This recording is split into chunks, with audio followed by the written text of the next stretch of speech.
Welcome to another edition of Walton Entertainment.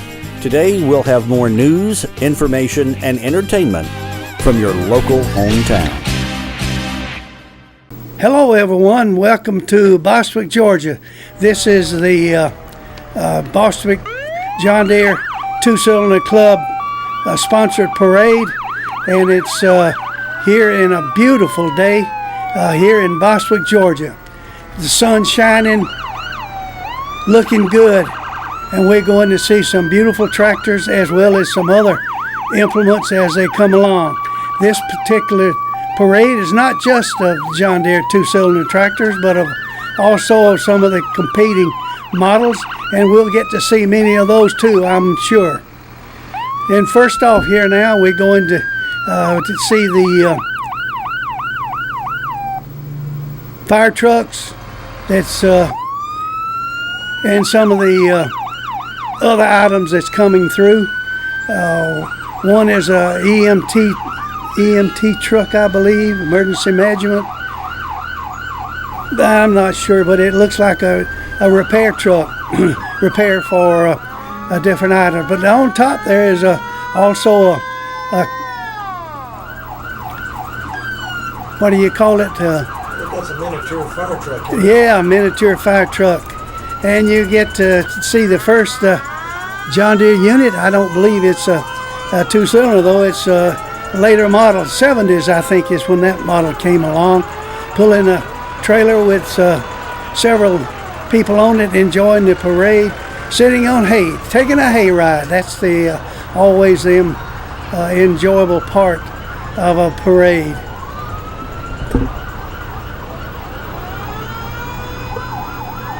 I was trying to identify the car. It looked like it might have been the parade marshal. Another John Deere tractor. This is a 2355, and that's a late 80s model.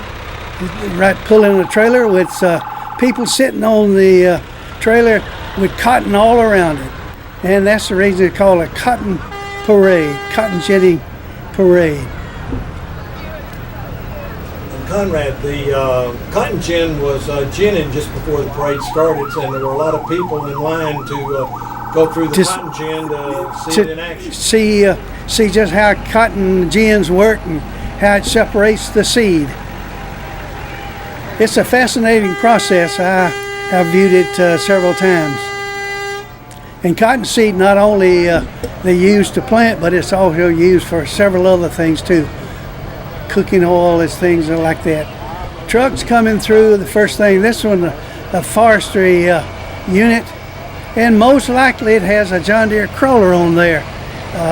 Fire control, pull fire plow about a 6-foot wide furrow to keep the. Oh, that's a cat. Oh, I'm disappointed because many times they use John Deere 450s and 550s. But Cat is a good, reliable unit, and it will do the job too. Farm All, one of the first ones. Now that one has been finished up. That's an earlier Farm All that doesn't have a 3-point hitch, as I can tell, but it has their kind of hitch, which is a 2-point hitch. I know the Girl Scouts are enjoying the parade here with the Kubota tractor pulling full trailer of Girl Scouts. All your car buffs can enjoy these 50s and 60s and 70 classic cars. This was a Ford, and you notice the windows on the side are all open. You don't have a pillar and a post like you do on many current models. Looks like the Yah Temple is here now with the many of their enjoyable trikes, I guess you could call them. But it's a beautiful day here in Bostwick, and look at the crowd. It's 3 and 4 and 5 deep. I'm sure that everybody's enjoying it. I noticed that the road is pretty clear. That's a little unusual, so the officials have been working keeping it clear and making it safe for everybody. When I was a kid, I played with a red wagon, and it was a radio flyer, and that is what you see passing right now. Probably on a Volkswagen chassis.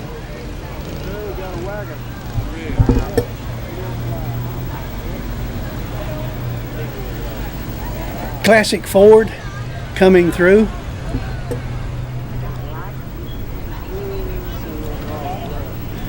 It's part of the Atlanta Temple, Masonic Temple. Boy, does that truck look good. Shining like a brand new penny. It's amazing how big trucks have gotten in the last couple of years. These are classics here, and I enjoy looking at them because they are showing what used to be back when I was a young whippersnapper around the farm, and use it to go on a few dates too. It was always easy to get the girl next door.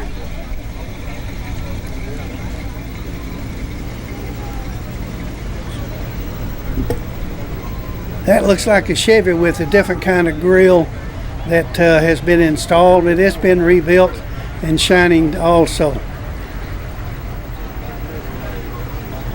That looks like a 48 or 49 Chevy there that has been rebuilt. Not only that, but it's been modified considerably. Look at those tires. Twin stacks too. Twin stacks. Put a lot of work into that one. Yeah. That looks like a 69 Chevy there. That's a two-door.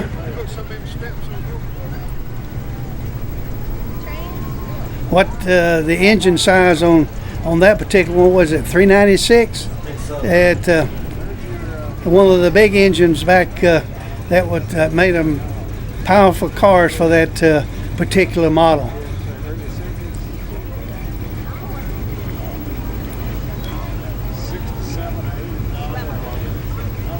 Look at the smokestacks, the exhaust stacks on this pickup. It's a classic red, is it not? More Chevys that have pickup trucks that have been modified and rebuilt and painted. People sitting in the back is enjoying it too.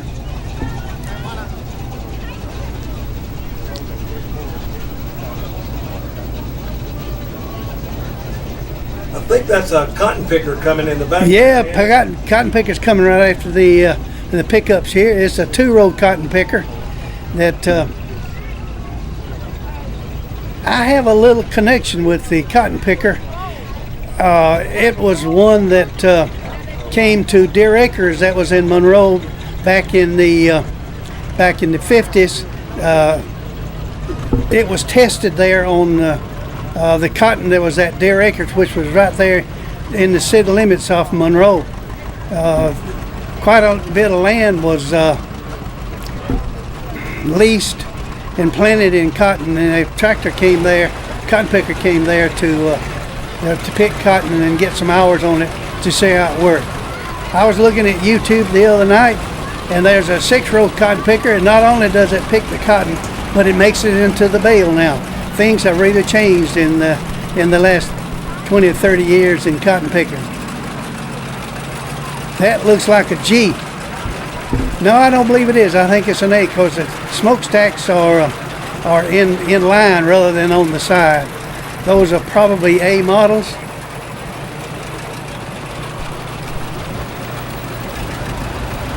Now there comes a G. You see the smokestack and the exhaust stack and the intake are side by side rather than in line.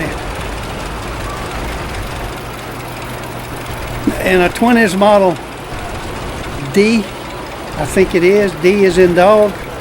It looks like one that used around the farm, pulling different units, hay balers, twine balers, and things of that nature by the belt. That's a beautiful restored model there. That looked like a D model too. Another A, and I'm sure that there's some B's in the, which was by far the most popular and the largest seller in the John Deere line. You notice that those particular ones, that model has a rock shaft, which is the on the rear of the tractor, and you can put some arms on it and use that to raise and lower the implements that is behind. Behind that comes an M. M is a small tractor, still a 2-cylinder, but it's a vertical engine rather than horizontal. That was a great model for mowing the highways. Georgia at one time had many of them, mowing the roadways and ditches along the highways in Georgia. Another A model.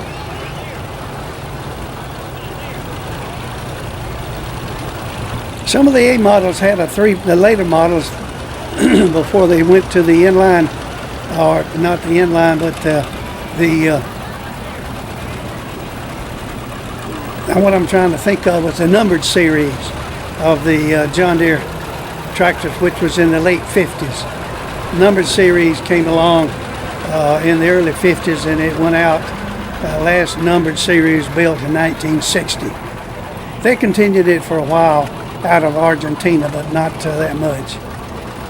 That Ford there is not original. You can look at it and see it has a V8 engine in it, and all the other Ford tractors that we competed with back in 40s, 50s, 60s, and 70s were 4-cylinder flathead engines.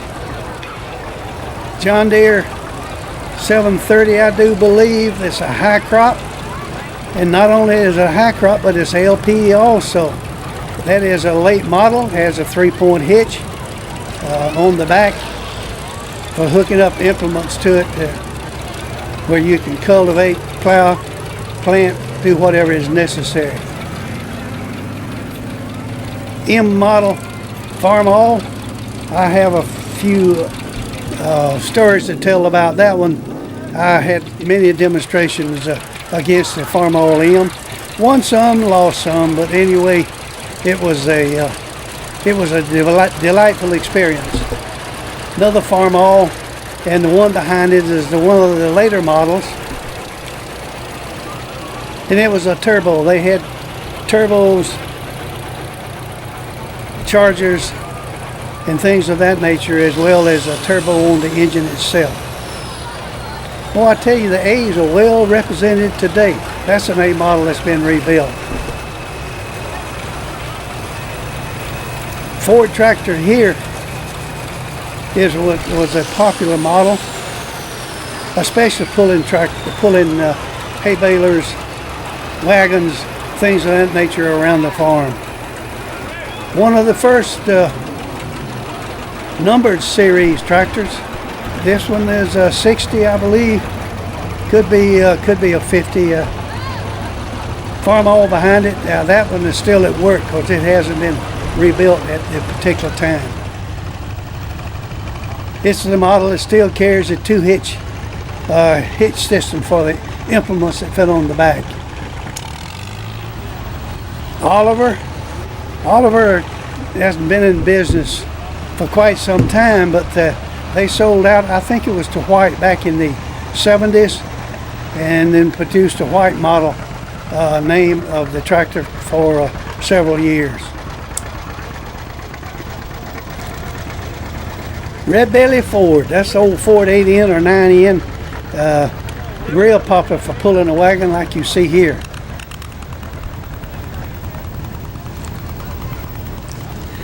John Deere 40, very popular model in South Georgia.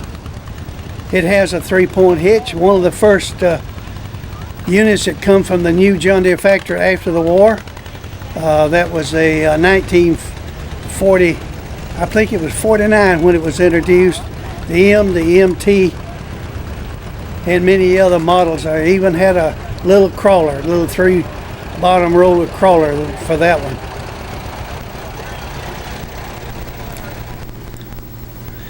But I enjoy seeing all the models of the tractors here, because I had a chance while I worked for Deere to see them all, work them in the field. Take a good look at that G that just went by. It has been rebuilt, and don't forget that it has many cubic inches in that two-cylinder engines. I think it was 346, I believe that's right. Take a look at that A that just went by. It has a wide front axle rather than a tricycle, as you see in this particular model right here. That looks like a H, which was the smaller of the vertical engines, horizontal engines of the Waterloo tractors. All these models that you see right here are all Waterloo models, built in Waterloo, Iowa, which is the original John Deere tractor. And then the first one was produced in 1918, the Waterloo Boy. The history on that is that they were very popular in Russia. There was several of them that were sold to Russia. The one in front of that 4010 there is a H model. Good for cultivating gardens in small plots. Oh, this is a beauty too. A 3020 at one of the original new generation of tractors that was introduced in 1960. June of 1960, I had the occasion to go to Dallas, Texas to spend the week out there where they were introduced.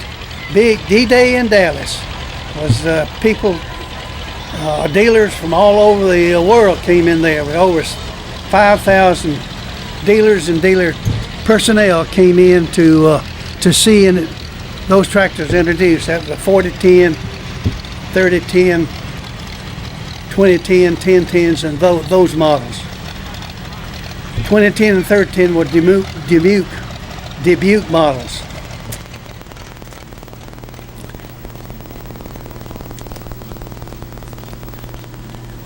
Farm models are well represented in this one. I noticed that they've been receiving more publicity, which to me indicates that they're becoming more popular and people are beginning to rebuild them. I bet that one is still at work on the farm somewhere. There's another G. Look at those, that chrome stack. Oh, it sounds beautiful. I love that sound.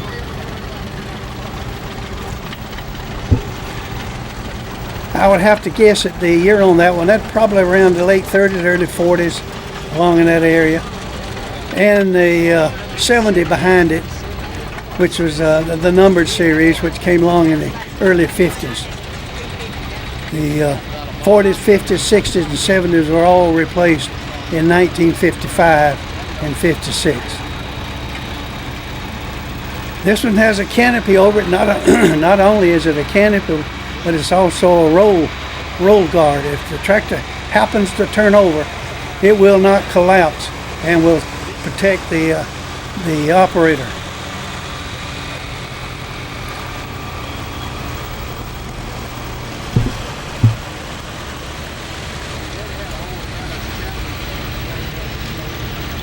That was a very popular farm oil model there. Offset, boy, you'd see them everywhere, plowing and working gardens.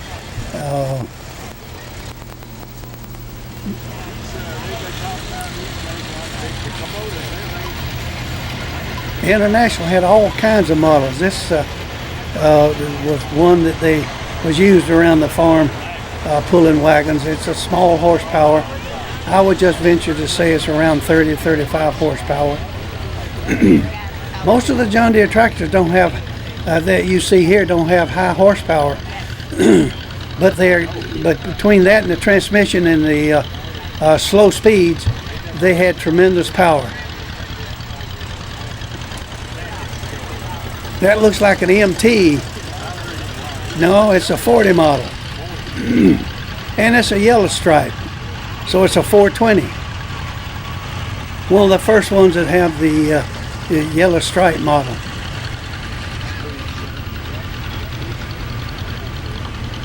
Looks like he's still working on that one. it's an MT model. I'm sorry, it's a 40 model. And a 40T, which means it's a tricycle with a single, well, dual tires in the front, but it's not wide. They're not wide. They run at an angle in the front. One of the late model 720 models, 730 models, that's also a tricycle. Another 420 model that is an LP, liquid petroleum. That was not a real popular model except in just certain places.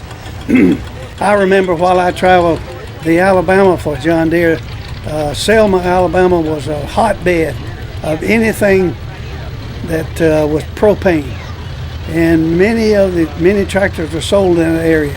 Usually sold out of the Montgomery John Deere store.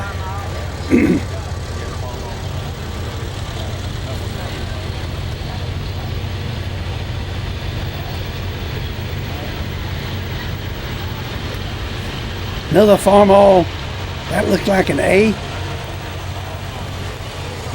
Pulling a trailer with people enjoying it. And a T Farmall, tricycle Farmall. M model, very popular model of the Farmall line.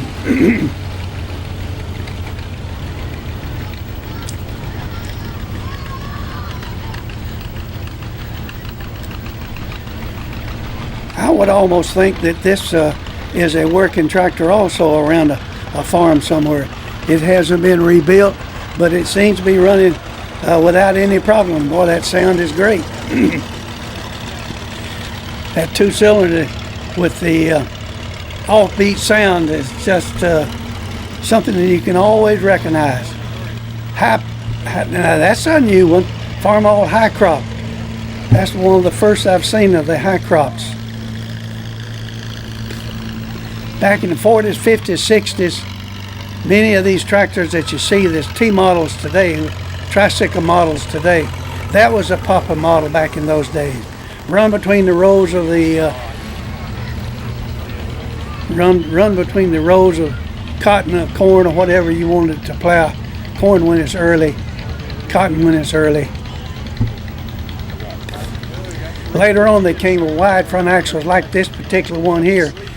It's a little harder to roll over, a little harder to upset, and that's the reason for it.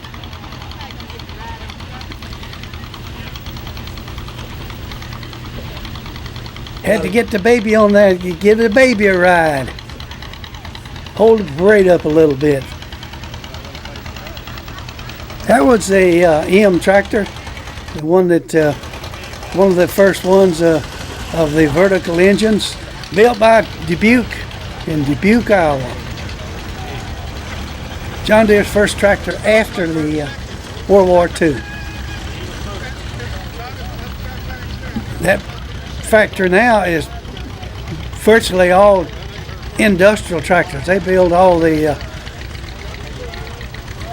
40s,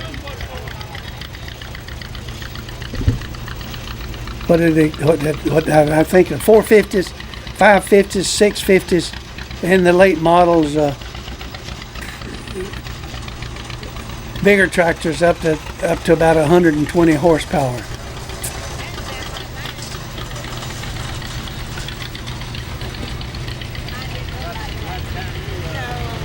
It's nice to see that the FFA is still working around the schools, let people learn some things about the farm. They may want to go into the farm business. There's an MT, which means it's a tricycle model. It was around 25, 28 horsepower, 2240. I think an early 80, late 70s, early 80 model.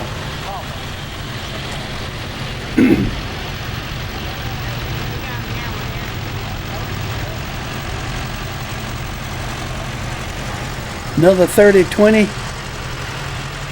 could be a.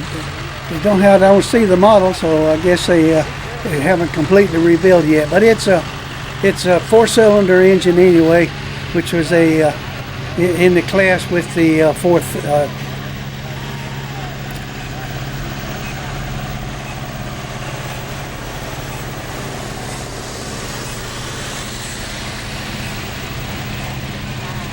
I'm hoping that we'll see before too long, and I hope that's what this is, a 40-20 or a 40-10, which is classic John Deere's, and they are real collector's items. That was a 46-20, I think it was. Does that look like a hot rod coming along here? That is surely, oh man, look at that engine with all those exhaust pipes.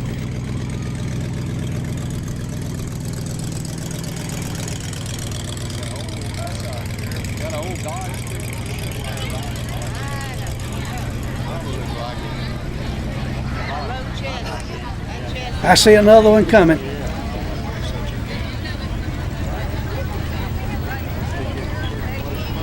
We'll get to hear some more beautiful sound here on a beautiful day in Bostwick, Georgia.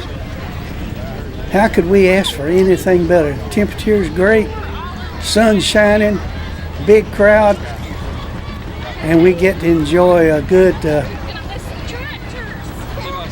John Deere North Georgia Two-Cylinder Club parade. North Georgia Two-Cylinder Club is the local club that sponsors not only the John Deere tractors, but they also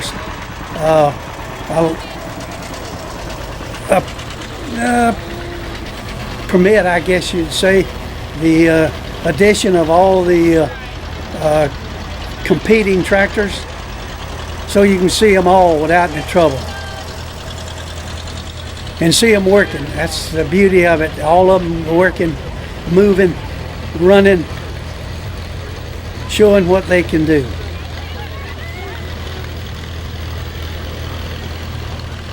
Now that is a real classic. That goes back to the 20s with the farm oil, and listen to that thing run.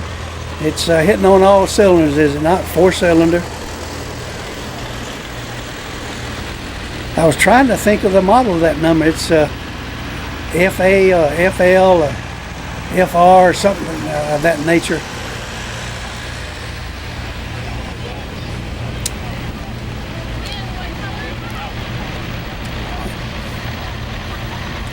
That was a wide front end too. That's adjustable, and you can make it any row width, as well as adjust the rear wheels on that particular farm-owned model. It had what we call power adjusted wheels. It has a lock on it. Take that lock loose, and then you can spin it and get the right width for the crop that you're trying to cultivate, plow, or work. Old Buddy had there. He painted it yellow. That's a little different. But you can see it. It had a shutter up there, so it ran on distillate fuel, which is a kerosene type fuel, and you had to stop the air going through the radiator to warm it up, get it running more efficiently. Oh, another Budhead model. I would think that'd be the early 30s.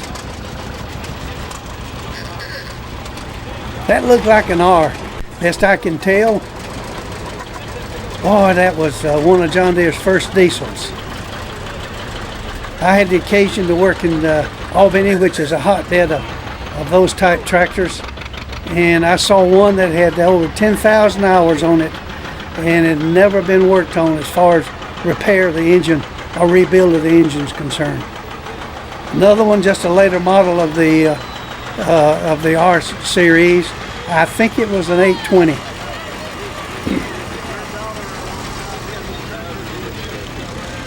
Isn't that appropriate to bring along the small one to bring up the tail end of the parade? And it's a little farm oil that they're working on, but you notice how well it ran, and it sounded real great.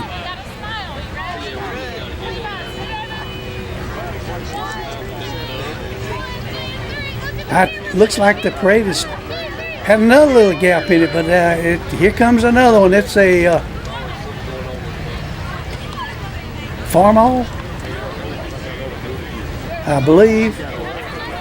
Could be an Oliver. The Case Whites and Oliver's the Hart Far type engine, type tractor is not in the parade today. That's a little unusual. They usually come. One of them's a Steam that usually we get to see. Alice Chalmers. That was a big one. You use it to pull large harrows, to get seat bed ready for planting and things of that nature. Avery, I believe that Avery with a little plow on the front where you can push a little dirt around or repair a terrace or something of that nature. You hear that big engine of the John Deere that's coming, an R model, one of the first John Deere diesels. Oh, listen to it purr. The R was principally a drawbar tractor. It was not, they call it a standard. The tires on the rear could be moved inward or outward somewhat, but not for row cropping of anything of that nature.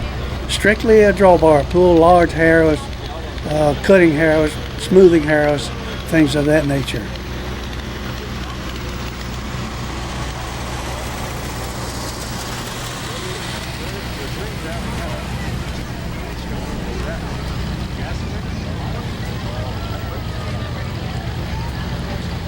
A Ford model that's a tricycle pulling a painted trailer. Classic red. Farmall.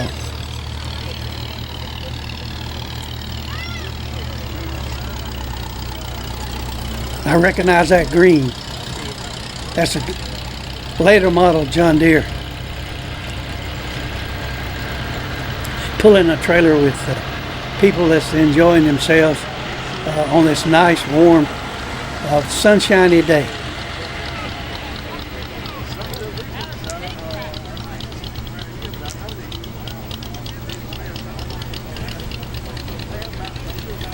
Beautiful D is it now? A B is in boy with Ford's massive Ferguson behind it. Originally from England and then came in through Canada and originally wound up in the U.S. And they were the ones that kind of invented the three-point hitch. Ford took it up and boy, they were the ones that believed in the three-point hitch and lived with it for years and years. I'm talking about 50s, 60s, and 70s. Jim Dandy to the rescue. You see the name on it, Jim Dandy. That was used for around gardens and pulling small items around the farm. I'm thinking of trailers that to feed the animals and things like that. Most likely it had some kind of a mower for mowing yards and large places around the houses. Oliver was a popular model back when I was with Deere. We're talking the 50s and 60s, especially they even had some industrial units. But Oliver sold out in the 70s, I believe it was, to White, and then White produced it, their models for several years. And I think it's under another name now. I can't remember exactly what who it is. Boy, Conrad, that's an old Studebaker truck. Old Studebaker truck. Didn't make many of those. That is a classic Studebaker, especially in a truck. Look at the door there. You see that side glass? That was popular back before air conditioners. You turn that little glass and put a little air inside as you moved along. Also get the bugs. Yeah, that's right, hit the bugs. Funnel them everything inside.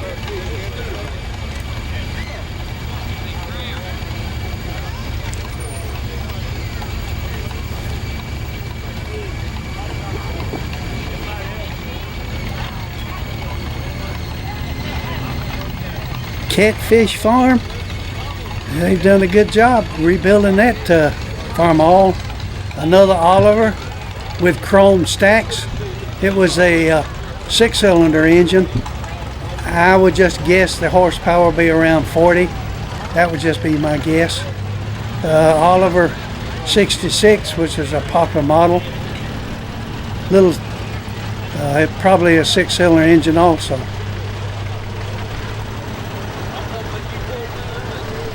International was popular with big trucks back in the 50s and 60s. They had some problem, and later on sales were slow and the union struck and all that. They kind of went out of business. You see this new John Deere tractor? Boy, they have really changed and upgraded them. Had dual tires, wide front end, big air conditioned cab. You can stay out of the dust, stay cool in the summer, warm in the winter. And what else could you ask for? Always recognize a G by the side-by-side stacks. This one has intake of green and chrome. That was a exhaust. Same thing on this one. It was a spoker, and you notice the wheels had spokes in it rather than being solid or something of wide pieces that closed out the axle to the wheel itself. Later model. Is that a Farmall?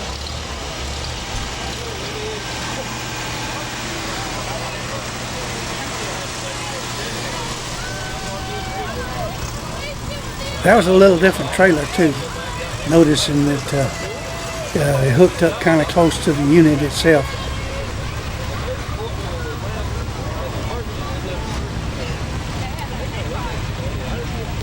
International. There were two lines of tractors with Farmall and International. You had to all the different models. They had just several of them.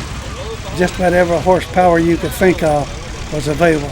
Now you take a look at this G. That's a style G,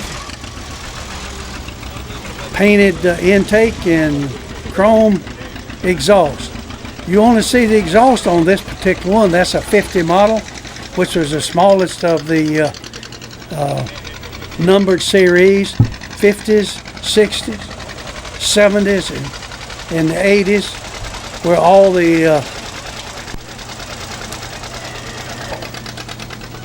Waterloo models back in the 50s and 60s and 70s. You notice that item, that the one that just went by, that was a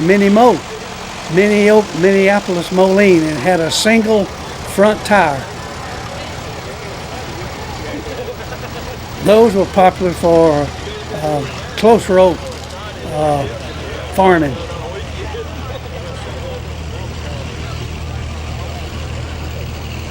'60s and '70s Farmall.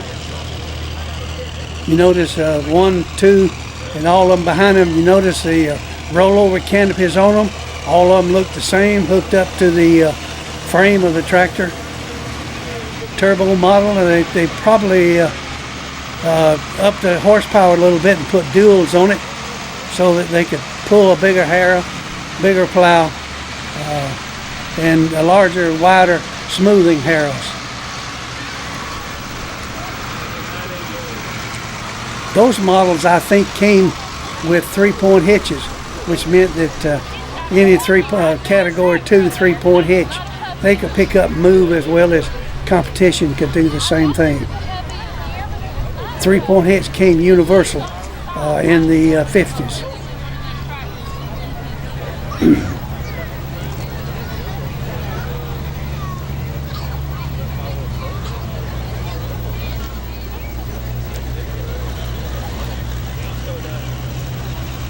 One of the joys of the parade is getting to see all models. You see the Ford high crop. Probably use chains to go down to the wheels from the drive axle on the rear.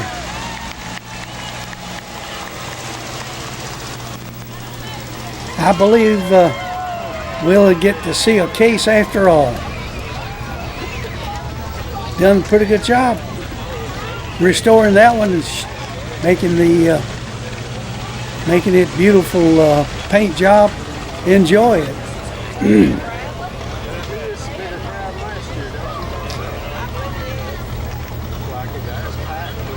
Nothing like moving along a little quicker. Alice Chalmers, later models. I feel that memory serves me correct, that was probably a 60s model, somewhere in the mid-60s.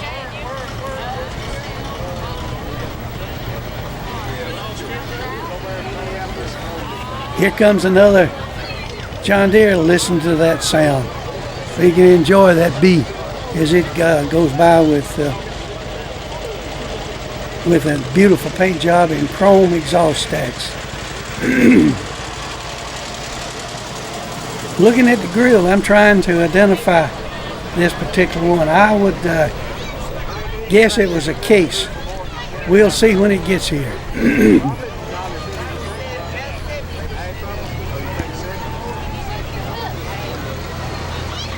Looks like they might have Alice Chalmers has such small tires. I get the feeling it was probably used for some power pulling somewhere along the way. BF Avery, never really a real small, real popular tractor. They sold a few smaller models, generally used around the farm, basically to pull wagons and small items around the farm, feedlots, things of that nature. Well, Conrad, I think this is kind of winding up the parade here. It's been a beautiful day. You've done a great job of introducing us to all the different John Deere tractors and Alice Chalmers and Farmall. As you said, it is a beautiful day, great turnout here at Bostwick, Georgia. So if people want to come to this, it is the first weekend in November every year. Isn't that correct? That is correct. First Saturday in November of every year. It's something that I look forward to it. Enjoy seeing all the different models. And it's a parade that's sponsored by the North Georgia Two-Cylinder Club, and we enjoy doing the parade every year. If you're interested in a DVD of the program, contact Paul Mullins in Monroe, Georgia at Creative Artist, and it's $10. You can have a good look at the parade and everything that goes on. My name is Conrad Barnes. I've enjoyed being the narrator. You enjoy yourself and have a good day, and God bless everybody, and take care. Early voting begins Monday, November 26th. That's this week. So don't forget to get out there and make your vote count. Election Day, of course, is December the 4th for Georgia's runoff.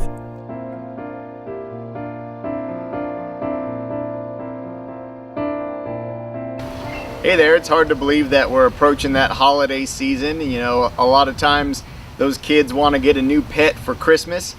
Don't forget about Walton County Animal Control. We've got a whole lot of animals that are still coming in. It seems like they're still coming in even from that summertime rush. As you'll see today, we're going to show you some great looking dogs, Catahoulas, Shih Tzus, all types of different dogs. We've also got a lot of cats still here at the shelter. So if you're looking to add a pet to your home for the holiday season, don't forget about Walton County Animal Control. You can come down here during the week, Monday through Friday. We're open from 2 to 4:30 in the afternoon for you to look at the pets that we have. Or if you want to do it from home, we update our website throughout the day, every day at waltonpets.net. As always, our adoption fee is only $40. We haven't gone up on that price, just $40. That includes vaccinations, deworming. A lot of the adult dogs are heartworm tested. The cats can be combo tested upon request. So a lot of that would cost you $150 to $300 at a veterinary clinic. And so just $40 here at Walton County Animal Control. If you're looking to add that pet for the holiday season, don't forget about your local animal shelter. And now we're going to show you some of those pets that are here.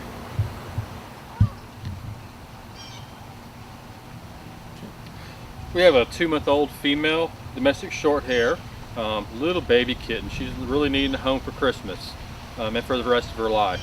Just remember, you have to sign a contract to have her spayed when she's about 6 months old. Good girl. We got a female, she's already spayed. She is probably about 6 years old. Very sweet and needs a home fast. Come on. Old male Shih Tzu. He was found on Highway 81, and he's had all his December parvo shots and everything, and he's very good with other dogs, and he's ready to go Friday. This is a hound mix. He's probably about a year old. His name is Zeus. He's still got a lot of puppy in him. He's not been neutered yet. Very sweet dog.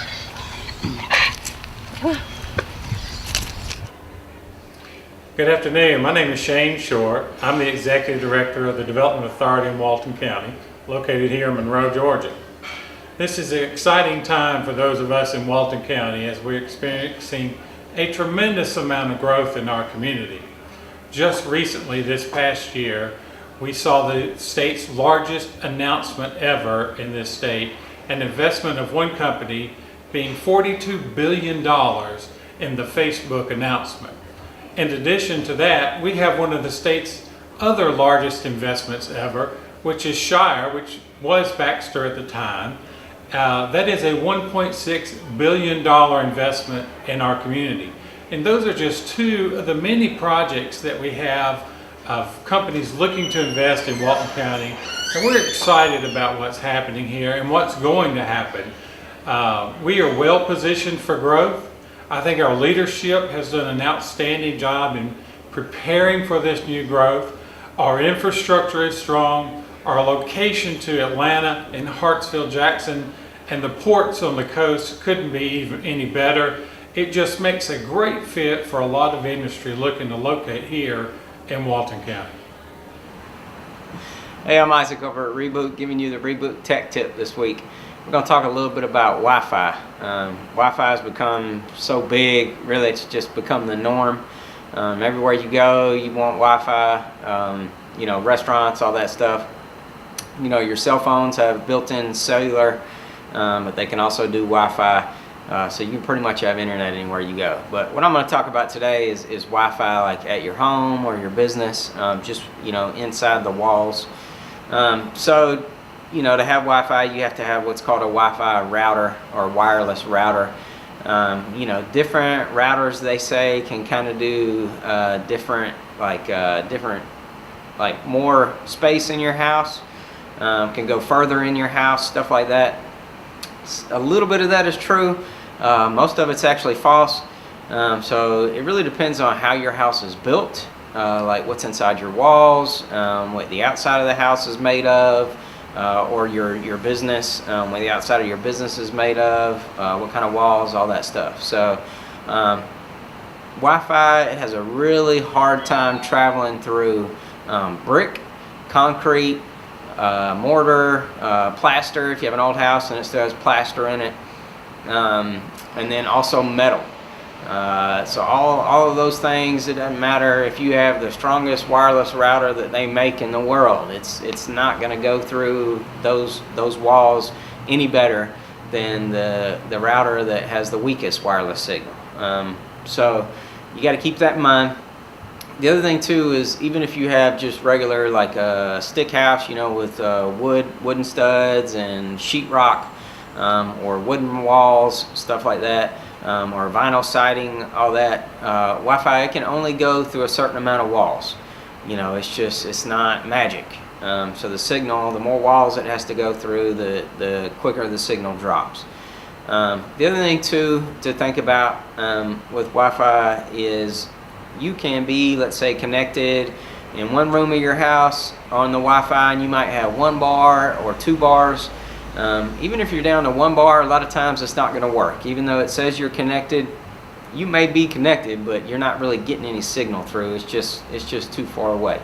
The other thing too to think about is, when you are connected, let's say you have 2 bars, then it's going to be a lot slower than if you have 3 bars. You know, the further away you get away from the router or your wireless device, whatever it may be, you know, the slower the speed is going to be.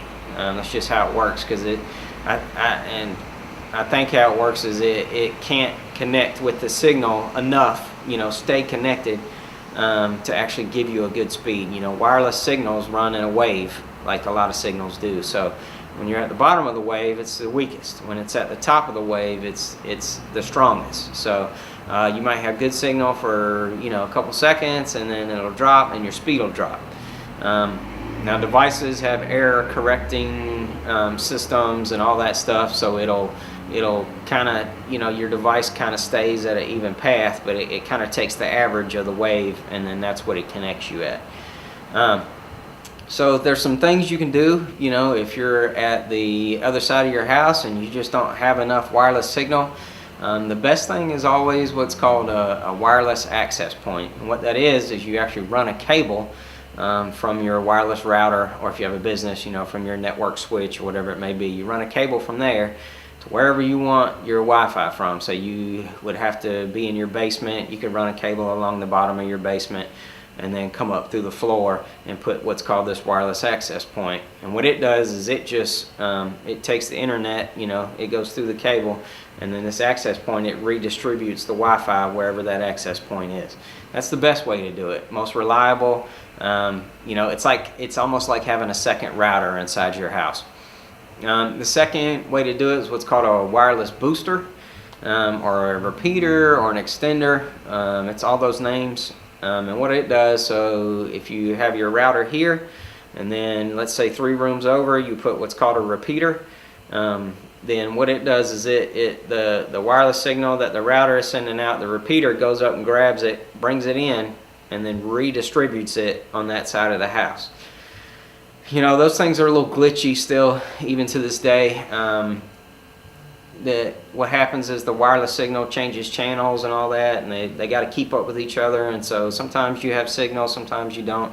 I will say that typically they work better if you have the same brand. So like if you have a TP-Link router here and a TP-Link extender or repeater or booster over here, they seem to work better because they're the same brand. I don't know why. That's just how it is. Maybe they speak a better language with each other. I don't know. The other thing I'm going to talk about briefly is just, let's say you actually have 2 buildings. So either your business has 2 buildings, or you might have a pool house or a guest house or something like that. There's 2 ways to do that. So you install, again, an access point. So you run a cable from the router. You actually have to run it outside to the outside of your house or the outside of your building. And they make those things that have these super antennas on them. And since it's, you know, it's outdoors, then the signal can travel further because there's nothing stopping it, you know. And so these devices, they can reach all the way to the pool, or a lot of times they can reach all the way to the guest house, and you don't need another you know, a router or whatever inside the guest house. So that's one way to do it. It's an outdoor access point. The other way that is real common with businesses is they do what's called wireless bridges. And what that is, again, it's kind of you run a cable to the outside, you put this bridge on the outside of the building, and then whatever building you're going to, you put this other bridge And so they talk to each other directly. They make them now too where they only will talk to each other. The signal is so it can't be interrupted. It works better. So just these two things, they talk to each other and that's it. And then so on the second building, you run another cable inside the building, and then you add one of those wireless access points I was talking about. Those things actually work really well. The city of Monroe actually uses them on top of their water tower to send people internet. First Baptist of Monroe has a wireless bridge that they're getting internet with. The Monroe Chamber of Commerce has a wireless bridge that they're getting internet with. So these things are real reliable. And the ones that I've seen, they can actually shoot up to about 30 kilometers. So if you have line of sight for 30 kilometers, you can use one of these. We've done them before, I guess, not 30 kilometers, maybe a kilometer or so, something like that, where we've shot them too. But anyway, that's the biggest thing on Wi-Fi. So if you need better signal, it can be done. You can talk to your local IT provider, and they'll be happy to help you. But anyway, I'm Isaac with Reboot, giving you the Reboot Tech Tip.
Where do you come alive?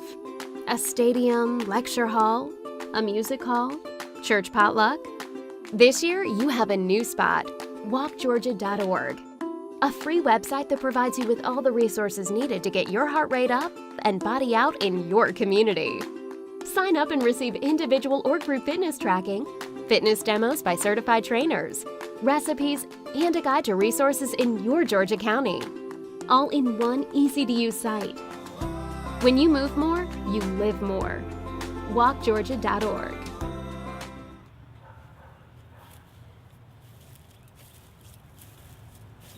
Well, we've had some fun with the pastor videos and stuff, and kind of quirky and fun, good facts of knowledge and things. But a lot of times we pass by cemeteries and we really don't pay them no mind. They're just property we pass by with stones and stuff. But I always think of when you look at them, for every stone you see and every name, that's a person. I mean, it's not just ground. These are people, real people that had a life, and had no clue when their end would come. And finally, it was over, and here they are. And they've gone on, and their body's here, but they went on to meet their eternity. They're right now facing whatever judgment or whatever life they lived here on earth. They're now facing their eternity. But see, it's too late for them to make a decision now. Now they know. They know where they stood. Do you know where you stand right now? When it's time for you to come in here, what's your judgment going to be? Have you thought about that? It's kind of sad and it's kind of heavy to think about, but sometimes we need to get serious and think about that. Because when it gets here, it's too late. Now's the time to think. So this is Kenny's been another minute with the pastor, and let's make some decisions now. Let's don't wait until it's too late.